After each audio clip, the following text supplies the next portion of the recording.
Brave Girls Bible Stories. Today we'll read about Deborah, God's leading lady, Judges chapters 4 and 5. This is from Psalm 20, verse 7. Some trust in chariots, others in horses, but we trust the Lord our God. How would you like to be the president? Yeah, me too. It'd be pretty cool. First thing I'd do is let girls play football, that's for sure. And then I'd get back on to helping our country be an even better place to live. But when I think about being such a powerful leader, I can't help but think that it will never be me. I've got dyslexia for one thing, and sometimes it seems like that alone will keep me from doing anything great. But I learned about this amazing woman in the Bible named Deborah. When Israel didn't have a king to lead them, God asked her to take over. Man, did she. She was a wife, a judge, and an army leader too. Whenever you doubt what God can do with you, just read about Deborah and remember that with God, our abilities have no limits.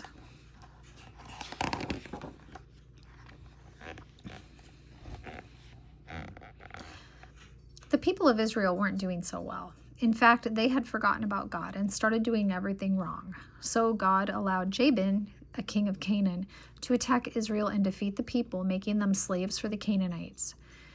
King Jabin had a huge army with 900 iron chariots that was led by a cruel man named Sisera. He was so mean to the people of Israel that they remembered the Lord, finally, and they called out to him for help. That was the first smart things the Israelites had done in a long time. The other smart move was listening to Deborah, a female judge who loved and followed God. Day after day, Deborah would sit under a special palm tree that they actually named after her, the palm tree of Deborah, and she would listen to the Israelites' problems and make decisions about what to do.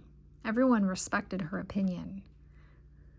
One day, God told her to send a message to a man named Barak. She told him, "The Lord, the God of Israel, commands you, go and gather 10,000 men, lead them to Mount Tabor, where I will make Sisera, the commander of Jabin's army, come to you. I will help you defeat Sisera there."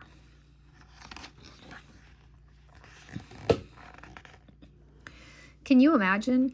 God had just given Barak the green light to defeat the awful people who had been treating his people so badly. God promised to help him do it. Awesome.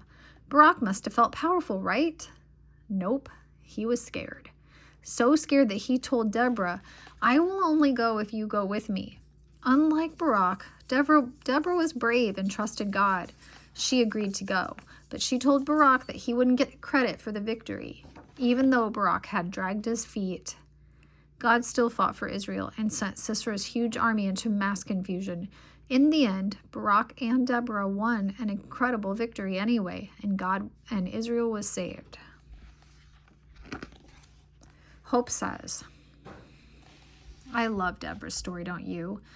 Deborah wasn't worried about the fact that a woman had never judged over Israel before. She followed God and filled the need at a time when Israel was desperate for some positive direction. She even obeyed when it meant riding into war against 900 iron chariots. And God made her a heroine. Deborah's story reminds me that I don't need to get down on myself or give up on my dreams. After all, I serve the same God Deborah did. When he called her to do something, he gave her the ability to do it. And he promises to do the same for me and for you. Our weaknesses don't limit him. They give him a greater opportunity to show how powerful he is. And that makes our future full of hope. Lord, I don't want to trust in my strength or weaknesses. Help me trust in you and only you to make my life what you want it to be. Amen.